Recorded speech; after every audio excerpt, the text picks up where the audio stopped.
Assalamualaikum warahmatullahi wabarakatuh. Perkenalkan, nama saya Tiana Pitasari dari kelas MN22K. Di sini saya akan menjelaskan tentang manajemen risiko, etik, dan peraturan kepatuhan. Definisinya yaitu manajemen risiko adalah proses sistematik untuk mengidentifikasi, menganalisis, dan mengelola risiko yang dapat menghambat pencapaian tujuan organisasi.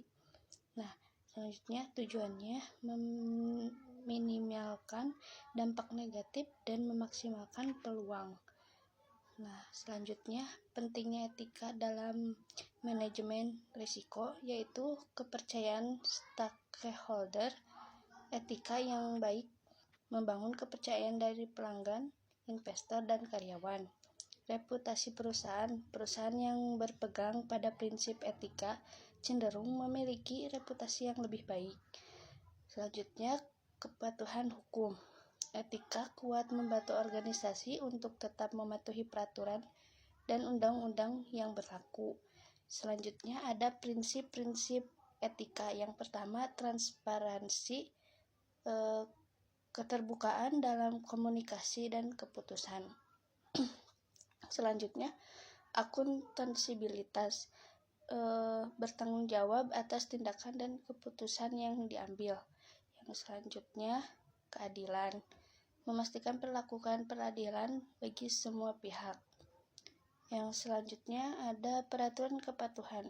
Definisinya yaitu kepatuhan adalah ketaatan terhadap hukum dan regulasi yang berlaku.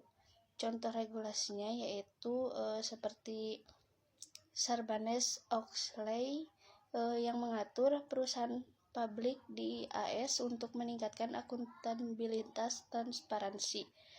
Yang selanjutnya ada dampak pelanggan etika. Yang pertama, risiko reputasi, kerusakan citra yang dapat mempengaruhi kepercayaan publik. Yang kedua, sanksi hukum, denda dan tindakan hukum yang dapat merugikan finansial. Yang ketiga yaitu kerugian finansial, biaya litigasi, pemulihan, dan kehilangan pendapatan. Selanjutnya ada identifikasi risiko etis. Contoh risikonya yaitu yang pertama, konflik kepentingan, penipuan dan kecurangan, penyalahgunaan kekuasaan. Nah, yang selanjutnya ada evaluasi risiko, menilai dampak dan kemungkinan terjadi risiko etis. Yang selanjutnya ada strategi mitigasi risiko. Yang pertama, pengembangan kebijakan etika, membuat pedoman dan kode etik yang jelas, memastikan kebijakan dapat diakses oleh semua karyawan. Nah, yang kedua, pelatihan edukasi karyawan, mengadakan sesi pelatihan untuk meningkatkan kesadaran tentang etika kepatuhan.